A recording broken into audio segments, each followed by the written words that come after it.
Es muy común hoy en día que muchos vínculos entre seres humanos se establezcan en torno a la violencia o al odio, al resentimiento y a la venganza.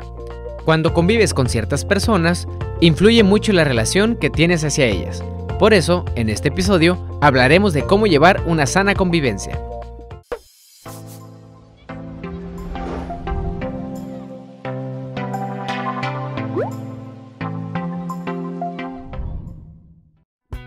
La sana convivencia nos lleva a vivir los valores y nos permite desarrollarnos como personas, aprender a convivir con los demás, expresarse, dialogar, resolver las diferencias, saber trabajar y solidarizarse.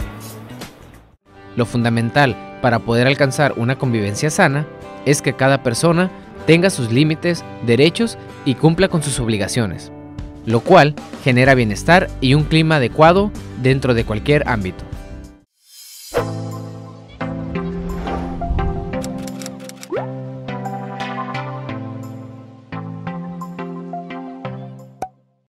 Cuando tenemos una convivencia sana, tendríamos que ver primero cada individuo qué límites necesita para que se pueda tornar una convivencia sana. Por ejemplo, yo, en lo personal, puedo llevarme pesado con un amigo, pero con otra amiga no me puedo llevar pesado. Entonces, ese es el límite de ella y yo tengo que respetar sus límites. Otra cosa sería, a mí, en lo personal, no me gusta que me falten al respeto, que me estén como golpeando, como de, ¿qué onda? Esas partes son mis límites y ellos, el anterior y la muchacha, tienen que respetar estas partes para yo poderme sentir cómoda en esta reunión. Así sucesivamente, dependiendo de los integrantes que se encuentren en esta reunión, va a ser lo que va a ayudar a que se llegue a lograr que haya una convivencia sana. Si yo no respeto lo que mi compañero o lo que mi compañera me está pidiendo de una buena manera, con una forma adecuada de pedir las cosas, con respeto, con claridad, con esta parte de soy amable y también respeto lo que tú estés pensando, es cuando se va a dar una convivencia sana y vas a lograr que todo lo que esté dentro de ese círculo fluya como debe de fluir. Si ya una de las partes no está respetando, es cuando no va a haber una convivencia sana. El objetivo de la sana convivencia es que valoremos a los demás, esto es, saber que en la vida tenemos la oportunidad de dar a conocer nuestras costumbres y valores que aprendemos en nuestro hogar y que con ellos podemos ser sujetos capaces de compartir con los demás sin utilizar la violencia, en un ambiente de igualdad y solidaridad. Existen algunas bases principales para una sana convivencia. Aceptar las opiniones y la forma de ser de los demás. Llamar a los demás por su nombre. Dialogar asertivamente con las demás personas. Decir la verdad en toda situación. Utilizar responsablemente las redes sociales. Relacionarte con personas que actúen positivamente.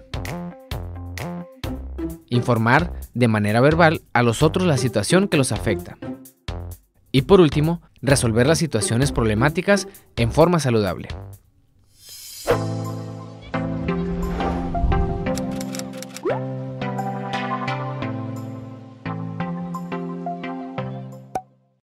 ¿Qué hacer si detecto que no hay una convivencia sana?